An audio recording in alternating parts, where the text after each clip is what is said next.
Republicans set their sights on to the nuclear option and Susan Rice. And the state of North Carolina is having an okay week. Depending who you ask. Yeah. And Hellbent podcast host Sarah Lerner is here to discuss the future of the Democratic Party and feminism in the Trump era. It is Tuesday, April 4th. Welcome to Political Culture. You're tuned into Black Hollywood Live, Political Culture. Watching you do the dance is really exciting part. I love this. That is good. It totally makes my day, no matter if it's a good or a bad day. Your Tuesday. It's preparing me for this nuclear option on Thursday, just 2 days away. I'm just going to have that image of you dancing in my head, and it's all going to be okay. Hello, everybody. Welcome to AfterBuzz TV's and Black Hollywood Live. And Black Hollywood Live. Dual streaming? Not so much? No, maybe, no. Oh. Welcome to Political Culture. Okay. Either way. Okay. Great.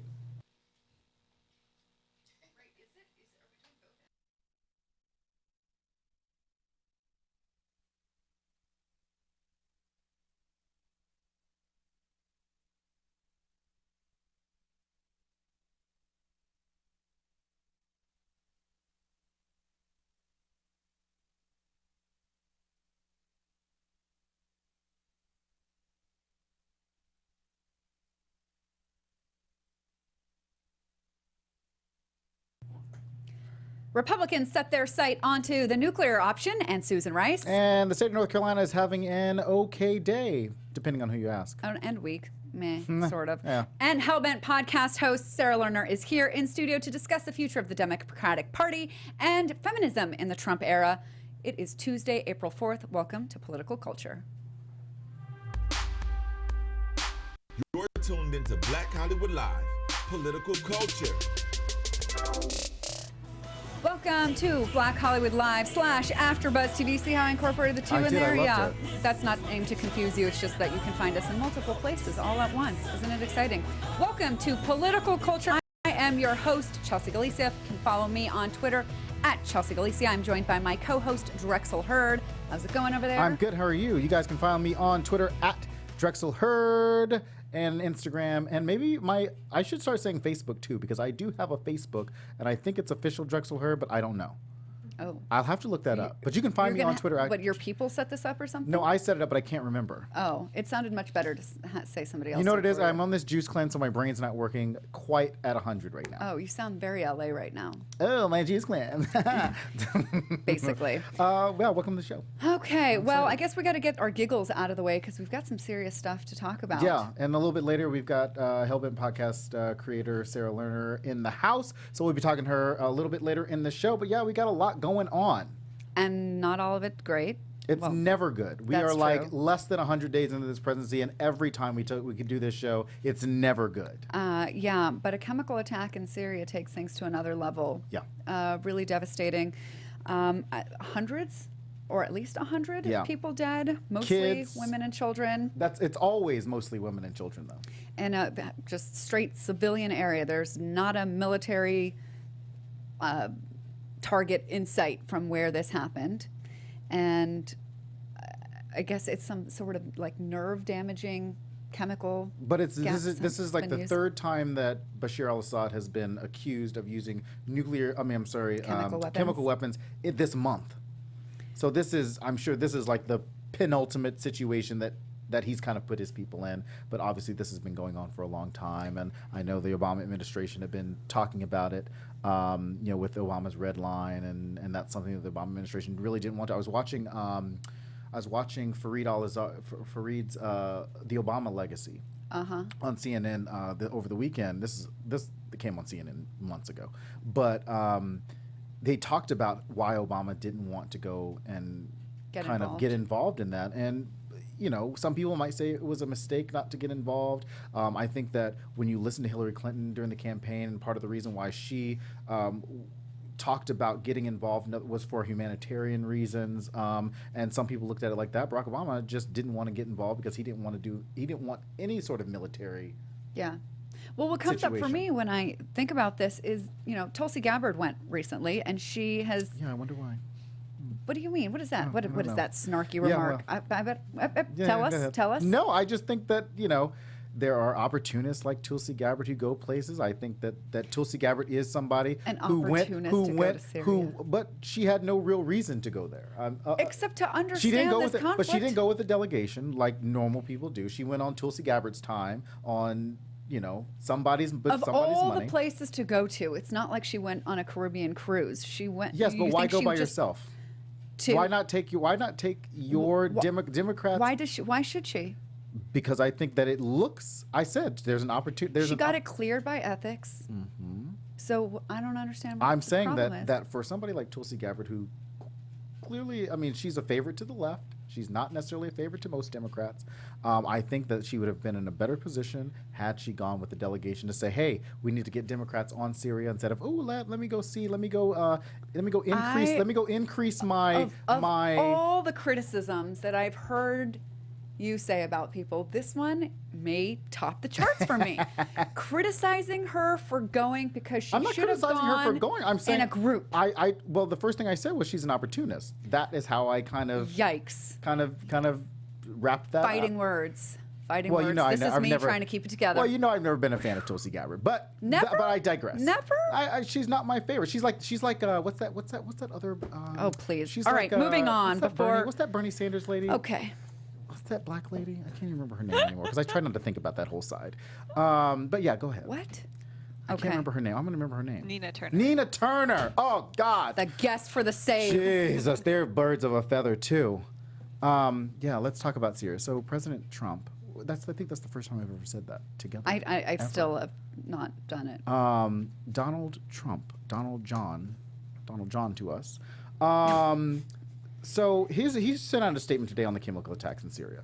And he says, today's chemical attack in Syria against innocent people, including women and children, is reprehensible and cannot be ignored by the civilian world. Then he goes on to say, President Obama said in 2012 that he would establish a red line against the use of chemical weapons and then did nothing. The United States stands with our allies across the globe to condemn this intolerable attack. Okay, that was said like that in that order. Because that sentence about Obama just looks like placed in there totally out of context. Like it has, like he wrote it at the last second and somebody sent it out. Just like, where can we stick in this dig at Obama? Right. That's not going to help any situation. Yeah, which it doesn't, it's almost like he's trying to obviously deflect the blame off of his inability to corral his people to actually act on something. Oh, well, they couldn't do it, so that's it. Because it's not like Rex Tillerson's going to go out there and do anything. It's not like General Mattis is going to do anything. General Mattis doesn't want to do anything. Rex Tillerson is sleeping. Well, maybe we should do what, dare I say her name, Tulsi Gabbard suggested that we do. Let's go by ourselves and not go with other people. I'm going to send you to Syria by yourself if you're not careful, mister. But what she recommended that we do is we pull our money from and stop providing weapons to different factions because we never know where these weapons end up. And the Syrian people, before they want is he a president? Before Bashar, they want yeah. Bashar out, and some of them don't even want him out. They want the United States to stop meddling, which they see us meddling through our support of different groups, either the government or sometimes it's rebels. Depending on the day of the week, I think it's who we support. Well, last week, Secretary of State Tillerson changed the U.S. policy on Syria, which was they indicated that the U.S. could accept Bashar al-Assad, which was a 360 from what the Obama administration, how they viewed President Assad. So I think that they're trying to coalesce around what Russia and Iran and Turkey are doing when it comes to their peace negotiations, but without the United States involved. So if it all goes wrong, they can blame somebody else, which is in true Trump fashion. Don't get the U.S. involved, but let's see what we're doing from the other side. But we still want him in power. I don't know. And the only reason... I mean, I understand an opportunity to dig at Trump, but when has he had an opportunity to do something from inside? I'm saying from his rhetoric during the campaign, you would think that he would want the United States to lead on peace negotiations in a region like that. If he wants to be the deal maker, he needs to be a part of the deal making, and he needs to send his people to go do that. But it Rex Tillerson's like, there's no oil in Syria. Right. But obviously I don't know this place. They don't mind Bashar al-Assad being there because he is a close friend to Putin. Trump's BFF, Vladimir Putin. So that's not surprising. Rex Tillerson did have a statement. His statement was like, like what a Secretary of State statement should be. He said the United States strongly condemns the chemical weapons attack. But then he says, as the self-proclaimed guarantees to the ceasefire negotiation in Astana, Russia and Iran, Russia and Iran bear great moral responsibility for these deaths. So he was very pointed on who he wanted to blame. So I don't know what's happening in this White House right now, where they're sending out press releases on one side, and then the president is saying something on the other side, and like the communication houses have got to get it together. I don't know. So okay, so they're both like, we're staying out of this. Basically, because it's easier to not have to govern or to not have to make a decision, but to blame everybody else. And that is exactly what Donald Trump has been doing. And look how you just saw what he threw Obama in there. Okay, so what do you think we should be doing? I think that the United States should be a part of these negotiations as best as possible. We got to bring, I mean, if you're putting Iran and Russia are driving these negotiations. Iran and Russia, the two people who should not be driving any global negotiations. I think that we have to bring the other allies in and start having that conversation with them, bring them back to the table, go toe to toe with Russia and be like, listen, you got to get your guy in line, obviously, because he is, killing his people again. This is terrible. In the meantime, do you think we should withdraw weapons and money from very likely the government who's using this against their own people? Can we all agree on that much at least? You're saying withdraw the money from Syria? Well, the money that's going for weapons and to basically fund this civil war. Where do you think? I wonder who. Go ahead. I don't want. You're wondering how the weapons are getting back inside Syria. Yeah. I think that we're never going to know that. I just don't think we're ever going to know that. We could give weapons. You don't think we keep track of where they go? I'm sure we do, but I mean, at the end of the day, but I think that we strike so many different deals that it's going to be hard. We just give out weapons everywhere. We don't even have any clue as to where they go. I mean, look what happened. I think I know. They know exactly where it goes. How much money goes. You know what I mean? But we just don't know sometimes, and I don't buy it. I think we know exactly. I think we got to get smarter about where stuff goes. But I think that that's just going to have to be a. It's. I mean, that's the very least that we can do. We're never going to. And we could do it now. Right, but I don't think that I think that every president going into that situation, we're never going to be in a state where the United States is not going to be handing out weapons for something. No matter who it is. No matter if it's Tulsi Gabbard in office. Well, maybe we should reconsider this policy. Well, let's see what they do in the next couple of years. But obviously the Trump administration is not going to be doing that. Because they're too busy shaking up their White House right now. Katie Walsh. Not on purpose. Not maybe they have to on purpose. Hopefully on purpose. Katie Walsh, Deputy Chief of Staff to the White House. She was former Chief of Staff at the RNC. She's a Reince Priebus ally. Like they you say that like that it's a really painful loss. But I mean, it's a painful loss to him because she's got to go. Like he now is like surrounded by Steve Bannon and Jared Kushner who don't even like him in the first place. But it turns out that like Jared Kushner is like throwing Steve Bannon under the bus and like the news and like it's crazy. So I don't know what's going to happen right now. But now, do you think that there are cameras in the White House and afterwards Trump's going to release the My Presidential Experience reality TV show, and we'll get to see for ourselves how this went down? Big Brother White House. Could you imagine? Ooh. Wouldn't that be so good? He would do some shit like that. He would do some stuff like that. Yeah. just in the Oval. Then he's spying on Melania. She's over there looking at herself in the mirror. I mean, her official portrait looked great, by the way. It looked a really great photo. It was photoshopped to the gods. I mean, it was filtered like water, but like she looked amazing. Good for her. Yeah, she looked great. So yeah, Deputy Chief of Staff Katie Walsh went out there. She's now working. She's out. She's now working for America's First Priorities PAC, which I think people have forgotten that the Donald Trump for America has started campaigning. Like they are in full campaign mode. I don't think anybody forgot since he was already doing the rallies. But I mean, like to send somebody like Katie to a PAC that's tied to your campaign. I mean, this is like laying the groundwork for a campaign that should not happen for another 2 years.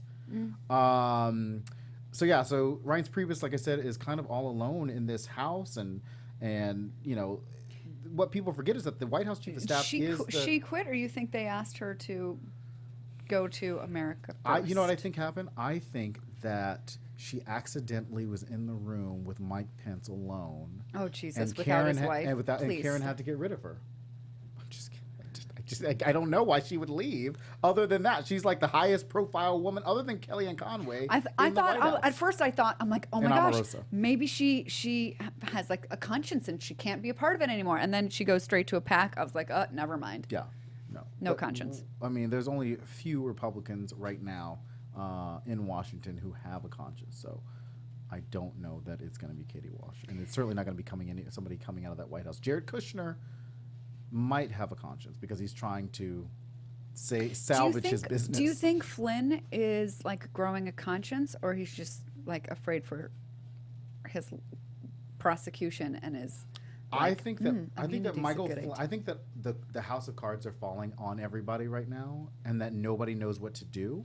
So they're just kind of trying to play this game of chess with each other right now to see who's going to break first. And then if they don't, they're good. But right now, I think that I think that the Senate Intelligence Committee with, Richard Burr and Senator Warner, I think they're good.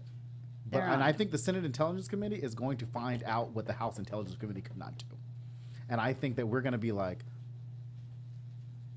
you know what I mean? If you're just listening, that was the sound of me eating Drexel popcorn. Eating fake popcorn, popcorn, which I can't eat right now because of the my juice cleanse. It's rough times. So I think that Michael. I think I saw a tweet today that said, I think it was a senator. Somebody said somebody is going to. I think it was one of the Castro brothers. I think it was Joaquin Castro, and said based on some of the things that I just saw, it's very likely that somebody's going to jail. Finally, but I've been waiting for somebody to go to jail since the financial collapse in 2008. So I've been waiting like. She don't matter. She don't care who it is. No, it's got to be true. somebody. That's not true. I want somebody corrupt to go down. Right, starting with Donald Trump. But can you see Jeff Sessions putting people in prison? I would like Jeff Sessions to be one of those people. Oh my God! Could you imagine? This whole circus operation would be so worth it if we just saw them all lined up right outside the White House lawn, in handcuffs, just taken by the FBI. Yeah. Well, I hope it's not Capitol Police that arrests them, because from personal experience, Capitol Police are really, really nice and gentle when they're arresting you. Yes. And I don't want them to be that gentle on these people. Me, just, a nonviolent protester, fine. These people, not so much. They got to go. No. I don't want them to have I didn't even have like cuffs or a zip tie. I had like a wristband, like the kind that you get when you go to a club. And the officer asked me if it was too tight. I was like, come on, man, you're ruining my arrest experience. Good times. It's almost a year to the day that happened. Are you going to have an arrest anniversary? An arrest anniversary, kind of, except this time on my trip to DC starting tomorrow, I will be in the House talking to people, not outside. Not the White House, though. She can't get in like Devin Nunes. No. She has to actually be on the list. And wait, no, we're on a list for congressmen and senators. I know. I'm just saying that you've got to be on a list, not like Devin Nunes, because he could get in anywhere apparently.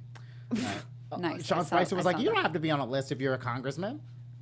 Sean Spicer, you have to be on a list to get in the White House. So what makes you think that somebody else? I didn't know that he needed to be. Yeah, you got to check in everywhere. They don't just let people walk into the White House. I guess I didn't assume that they would, but if you're... No, you got to be on the list. Okay. You even have to check your stuff out. Like, once you're gone, you got to put that badge in there. I saw it on the West Wing. I saw it on the West Wing. Oh, that's my favorite line of the day. Tax reform.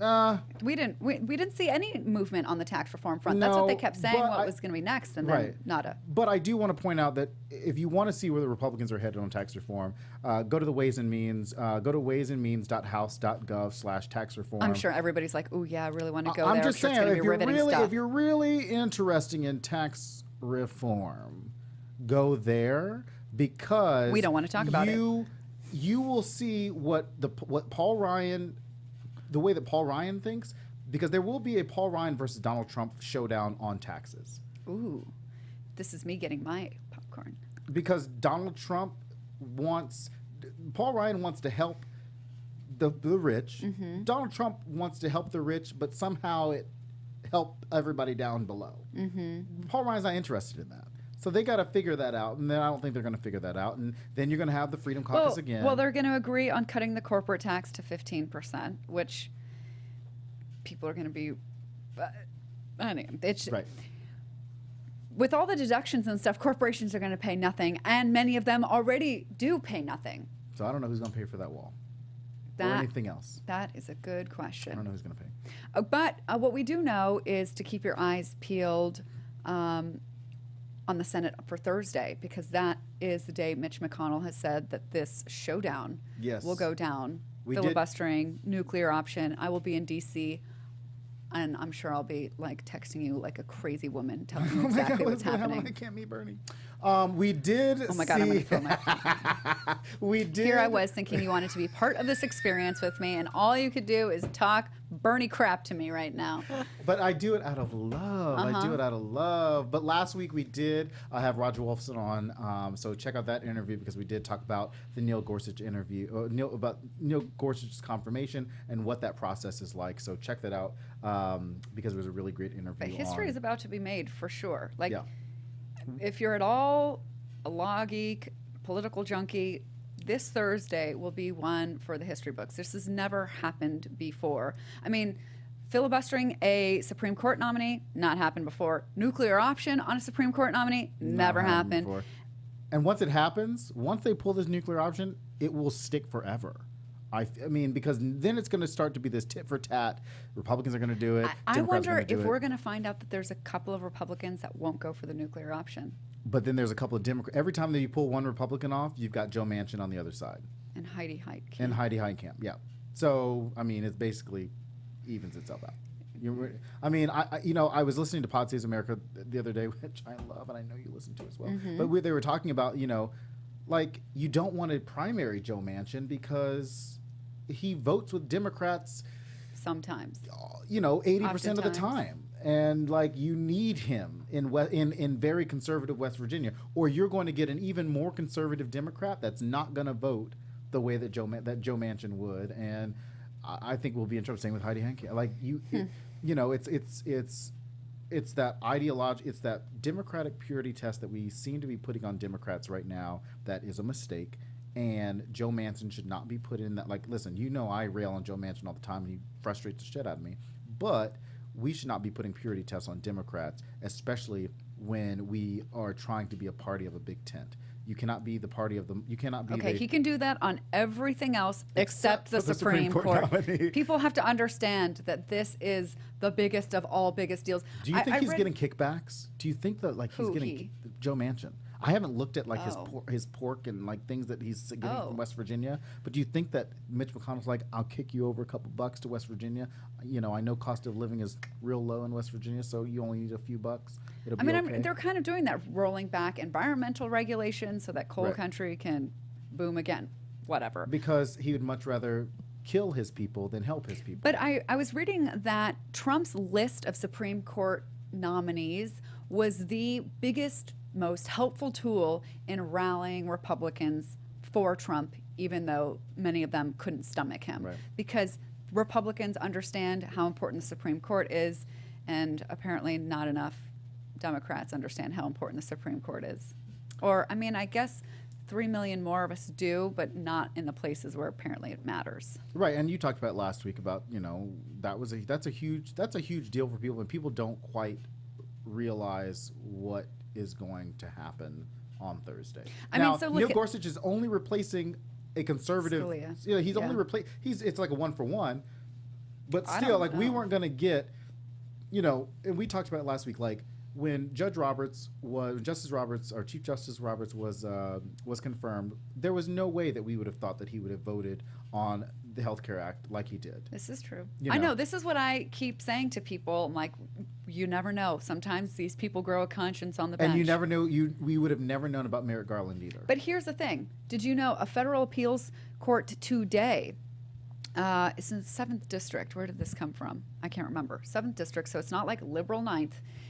said that the Civil Rights Act of 1964 protects LGBTQ people from discrimination.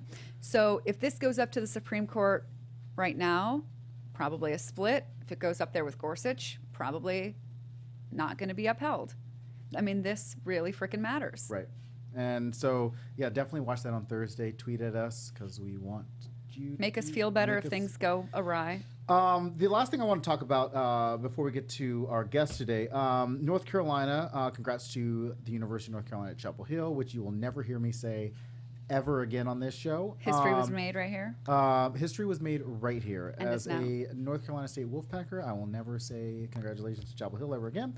Okay, way to be classy. Yeah, but it was a great game last night against Gonzaga. So North Carolina's having an okay week with their win yesterday, but ACLU and Equality NC and the Human Rights Campaign are like, but hey, what about that repeal? What about that HB2 bill Okay, repeal? so here's the thing. It was repealed, but they're upset, the groups that you just named, because it didn't go far enough in providing protection. That's a really interesting thing. It's like that goes back to that purity test that we have on Democrats. Like, can we get to the start line? Like we've been like way back in the back with the repeal. We got to get to the start line before we get to the next portion of it. So basically, you're saying these groups wanted the equivalent of repeal and replace, and what only happened here was repeal.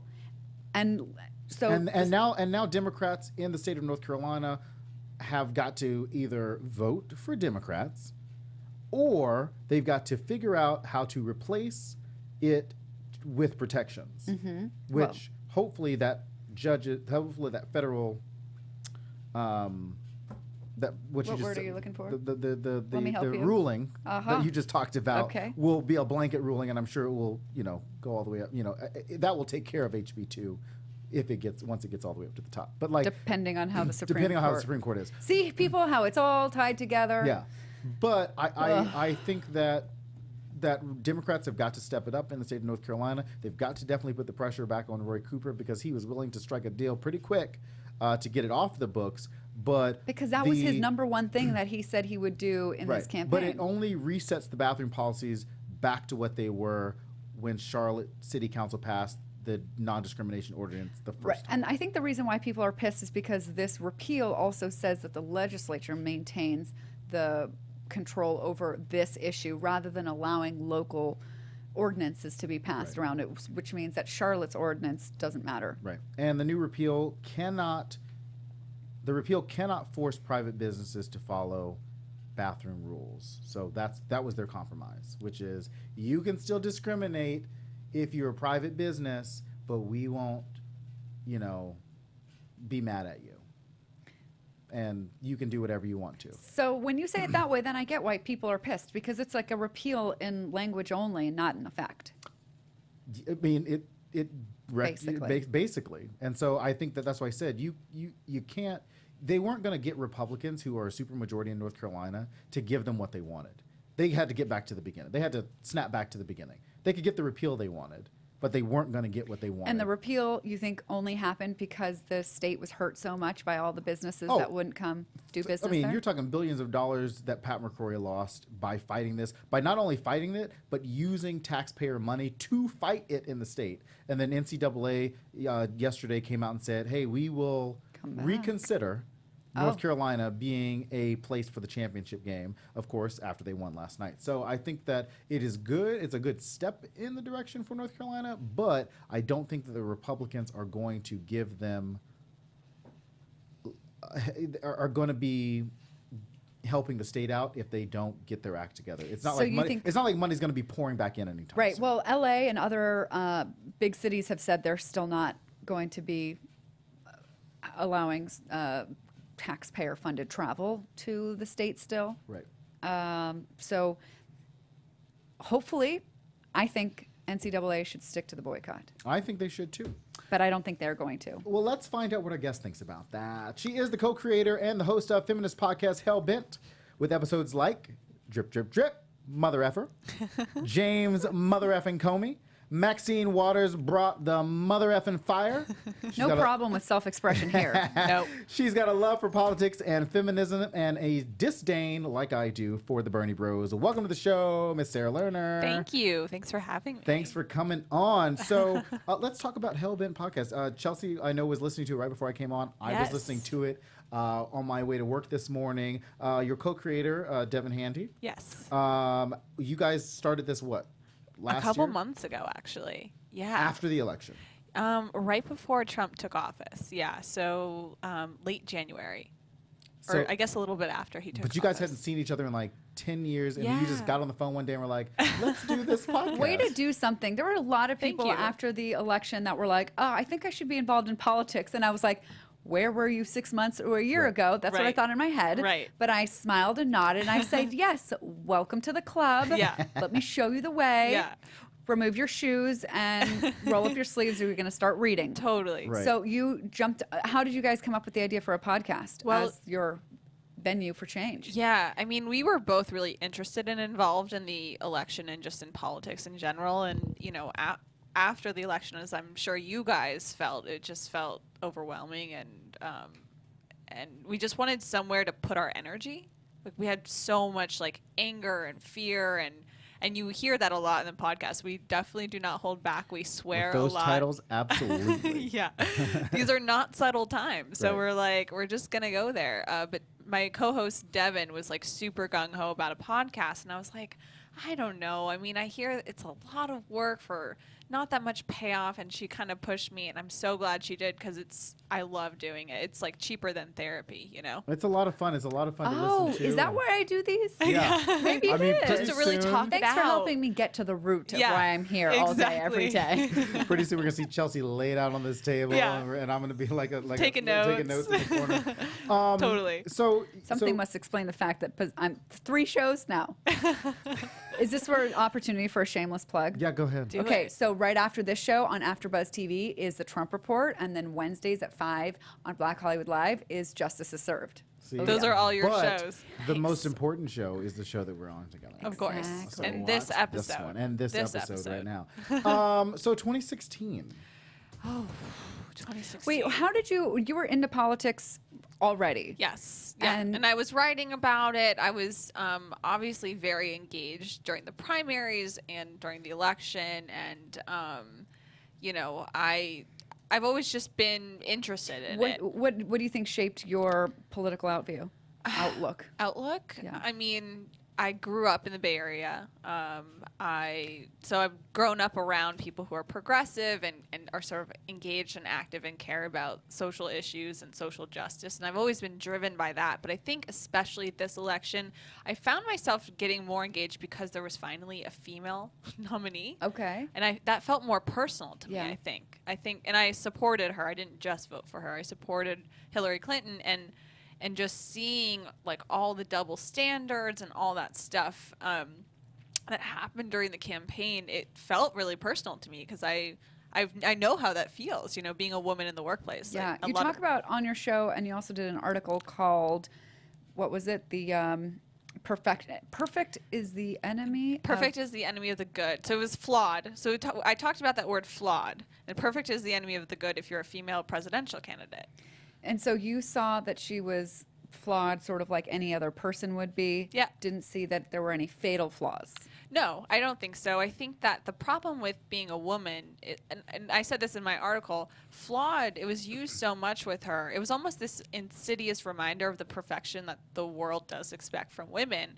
And, you know, there was a great article actually in 2015 written by Rebecca Traister, and she sort of compared Joe Biden and Hillary Clinton. And she was, basically the central thesis of it was, why does Joe Biden get all the love? Why is he so beloved? Why is he Uncle Joe when he has a similar public service record as her? But And, you know, but the difference is she's a woman. well, no, but the same thing could be said about what you said about Elizabeth Warren, is that had he actually run for president and been put through the machine, Biden? Who knows how he would have looked after that? Of course, exactly. But I think that the problem is that we hold women's sort of mistakes disproportionately against them in a way we don't with men.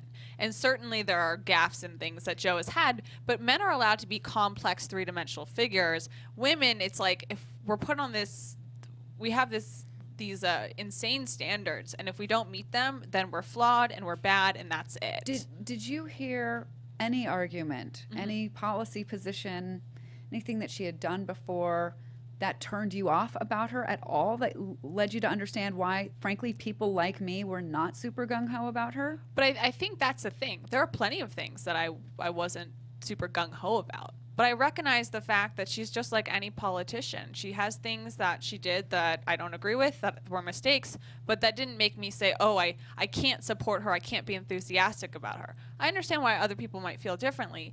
But, I mean, if you have someone with that much experience, there's going to be things you look back on that you feel like are mistakes. And I think that's sort of the double-edged sword of being the first female presidential nominee. It's no mistake that our first female presidential nominee had to come to the table with the most experience. And when you have that much experience, of course there are going to be things in your past that are mistakes or that you're not super proud of, you know? So for me, it wasn't past mistakes, it was ongoing positions. For example, I really had a problem with how corporatist she was. And what do you mean by that? The donations to the campaign and to her personally, the Goldman Sachs, those kinds of like we certainly But you haven't understand that those are individual contributors, right? They're not, it's not Goldman Sachs as a company, it's people who worked for Goldman Sachs. And then yes. I hope this is being split screen, by the way. Because this is my favorite. I've been waiting for this moment your for whole so life. long. Yes, and then you know that the history of people from and these companies that paid the speeches, Goldman Sachs included several $100,000. That is the company paying her. And then we've seen in the past, listen, it happened with Obama too. Happened George W. Bush. These people somehow make their way into the cabinet, into high up positions, and then they run the show. Yeah. I think you and I see more eye to eye on this than you might think. And I think if you listen to what Hillary Clinton says, she wants to get money out of politics too. But the problem is, as long as we have Citizens United, you have to play the game if you want to win and then get your shiz done. I hear that argument. You know? But this stuff was going on before Citizens United came out. It just exploded on a more massive level and became like really in your face with Citizens United and then McCutcheon. And I also think too, I mean, every politician, you could make that argument that they're beholden to something. Like Bernie Sanders, for example, the gun lobby. Like he voted 5 times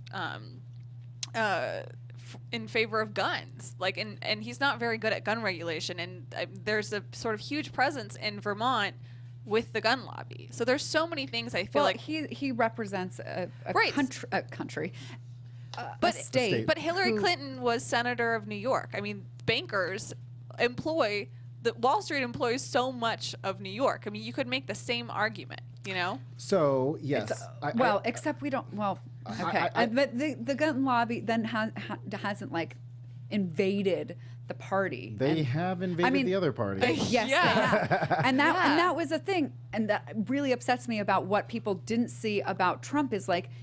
He's saying drain the swamp, but who are all of his friends? Of course. The regulations that he rolled back specifically helped gazillionaires like Carl Icahn, and people have no idea. First of all, I don't even know if people know who Carl Icahn is, and then don't even know how much these rollbacks and regulations have helped him specifically, and he was an advisor. So I hope we are on the same page about it. And I think that generally, and we talk about it a lot, like, you know, we came from Trump versus Hillary, and you mean Bernie versus Hillary, or no, the we show. came the show Trump versus Hillary, which on AfterBuzz, and there were a lot of times where Chelsea and I disagree. I mean, we do disagree on this show when it comes to, because I'm not a Hillary Clinton Democrat. Well, you should call the show Left and Lefter. That should be our nickname. Left and Lefter. We're changing the show, but I do think that on 80%, 90%, almost probably 99.9% of the issues, we agree on everything. And what we've found out that we disagree on is a level of priority that should be placed on the Yeah, issues. not certainly. right. And And I- tactics probably too. and definitely For different me, tactics. this money in politics is the biggest one. Yeah, and for me, I'm like, Wall Street, like I want Wall Street like regulations, don't get me wrong, but this idea that if we only go after Wall Street and it's going to solve everything, which is something I hear Bernie Sanders sort of touch on, I'm like, that doesn't. I think that's a messaging problem, but it's not just Wall Street. I mean, you just look at pharmaceutical. I mean, whatever big companies have so much leverage to basically buy their politicians. That's not good for democracy. Well, let me ask you this. What do you think? You've got Tom Perez now. You've got Keith Ellison. Yeah. You've got Elizabeth Warren doing her thing. You've got Bernie doing Bernie Sanders Live or whatever he's doing on Facebook now. You know you're proud of that.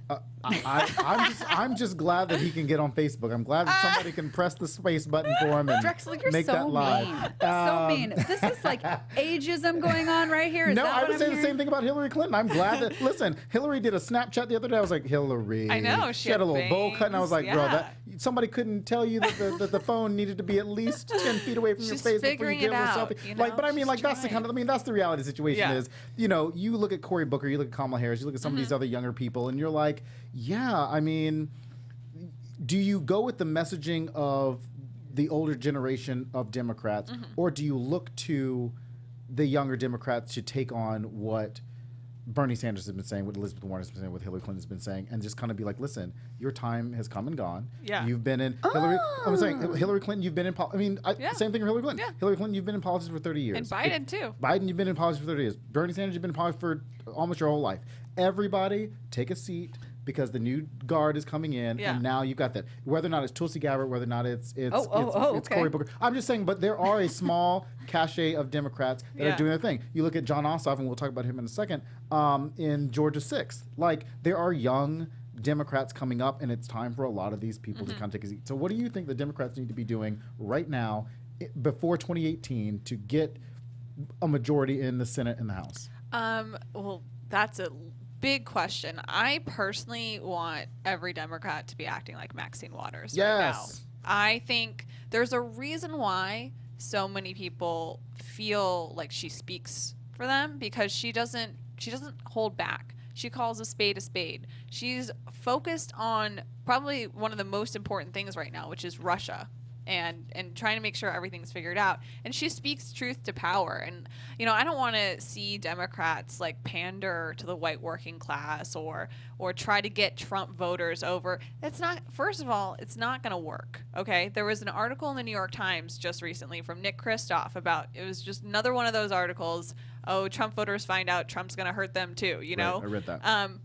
And they don't care. And the thing is like, they're dismayed by Trump, and they're like, oh shoot, like I am cutting off my nose to spite my face. But they're like, but I'll still support him. So not only do I think politically speaking that's a waste of time to try to reach out to them, but I think you're also going to alienate your base. You're going to alienate people of color, you're going to alienate women.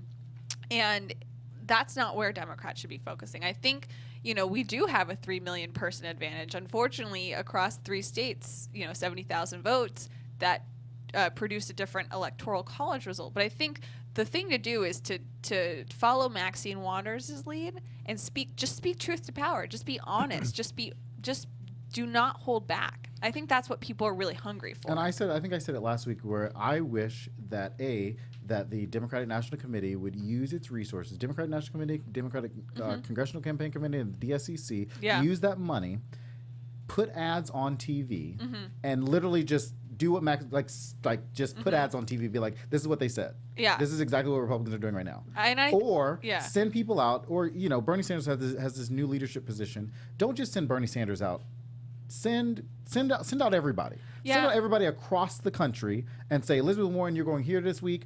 Bernie, you're going here this week. I think Booker, they you're probably going here this don't, week. because they know that they will be outspent on TV ads. Just in the Neil Gorsuch confirmation stuff alone, Yes. Yeah, I've there's seen been that a like lot. $10 million On spent MSNBC. on the conservative side, But that and like goes- $180,000 Right, and on the so other when you side. hear that piece of Yeah. it, you wonder why the priority what Sarah we were talking about when it comes to the game of playing the game of having to compete. You wonder why that's not high on our priority list, because we've got to be able to compete with them first. Or is there I mean, because 27. I mean, I'm not. This isn't a knock, but I'm just saying, like, I think small donor donations are great.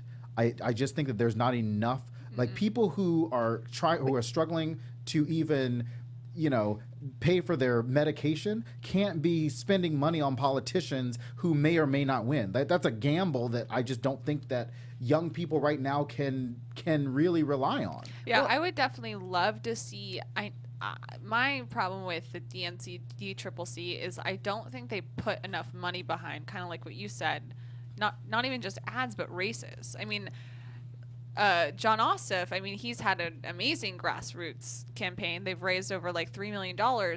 I don't think that's reproducible everywhere, but there are these districts that Hillary Clinton came close in that are like red pockets that I think the DCCC and the DNC need to be putting money in and investing their time and energy. And we saw that in Foster Campbell's race in Louisiana when the DSCC pulled out of that race. And the Florida senator race too in 2016. Yep. Like they could have competed there. They could have beaten Rubio, and they decided to put money elsewhere. Right. So there does need to be a money priority shift. Yeah. And it does not necessarily need to be on for the whole country. For the whole country. If people didn't have such an obsession with money, Trump would have no qualifications to be president. Well,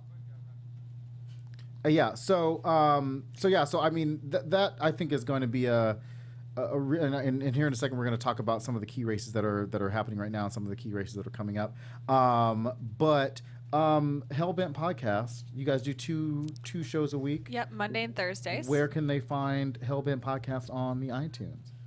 They can definitely find it on iTunes, but they can go to hellbentpodcast.com and see everywhere we are. Are you still in charge of If Hillary Had? I am. You guys got to check that out. At If Hillary Had on Twitter. It has like a bajillion followers. Yeah. And it's very funny. It's like, was it like? It's alt POTUS. POTUS 45. It's very funny. It's so check silly. it out.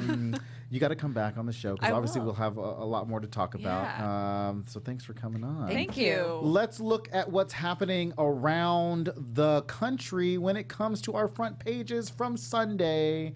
The New York Times. O'Reilly thrives. I know we did not get a chance to talk about O'Reilly and the settlements, but O'Reilly thrives as settlements add up. Bill O'Reilly's had to pay out like $13 million to like a bunch of people because he's a sexual predator, just like a bunch of women because he's a sexual predator, just like the president. The Washington Post says on the Washington Post cover, disabled or just desperate, and in Bahrain's militant cells, U.S. sees Iran. So a lot of things happening on Washington Post. You can pick that cover up. The Los Angeles Times here, debate over nuclear site sees revival with the budget, and arrests across the state plunge fueling. I don't know what. Yeah, let's just go with debate over nuclear site sees revival with the budget. Trump proposes $120 million to resume steps towards storing waste in Nevada's Yukon Mountain. The Trump administration has been pretty good at giving California what it wants recently when it comes to environmental stuff. The Arizona Republic. Wait, what do you mean by that? We'll talk about it after because, Arizona Republic vouchers benefiting affluent families, which is not surprising when it comes to Arizona or affluent families in Texas and Arizona and some of those states down there.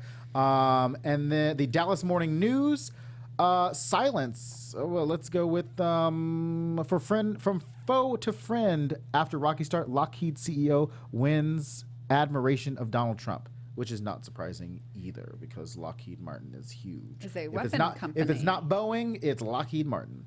And the Wyoming Tribune Eagle, which is where Dick Cheney is, speaking of...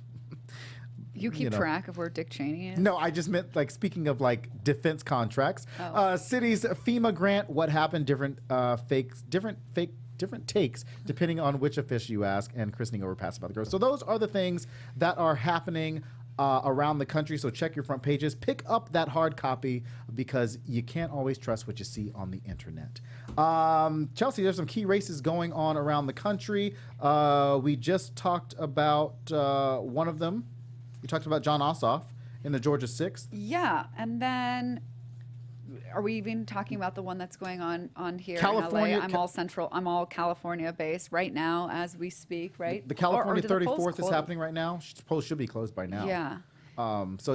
Taking over Xavier Becerra, Who is who's now now the Attorney General. Yes. What else do we got? James Thompson and Ron Estes going at it for Kansas 4th in Wichita. Former seat to CIA Director Mike Pompeo. Special elections on April 11th, so that is coming up like next week, next Tuesday. And why do we have November 2018? Oh, listed because here? then yesterday, Katie Porter announced that she was going to be running against Mimi Walters in the California 45th. UC Irvine law professor Elizabeth. Oh, well, UCI. I'm an anteater. Go Eaters.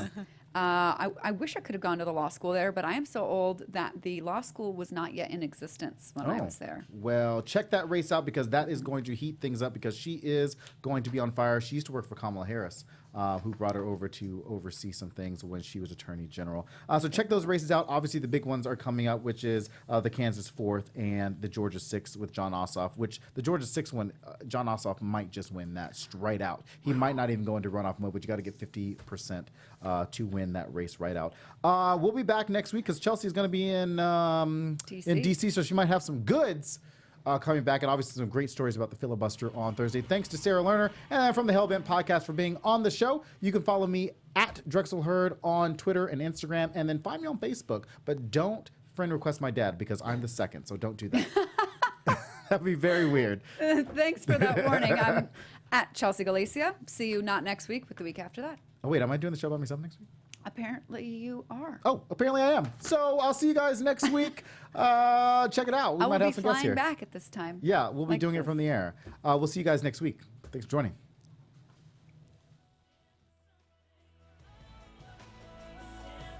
From executives Keven Undergaro, Dario Kristen, Tiana Hobson, and the entire BHL staff, we would like to thank you for supporting Black Hollywood Live, the first online broadcast network dedicated to African American entertainment. For questions and comments, contact us. info@blackhollywoodlive.com. Like us on Facebook, tweet us, or Instagram us at BHL Online. And I am the official voice of Black Hollywood Live, Scipio. Instagram me at KingXOBay. Thanks for tuning in. Hollywood redefined. The views expressed here are those of the hosts only and do not necessarily reflect the views of BHL or its owners or principals.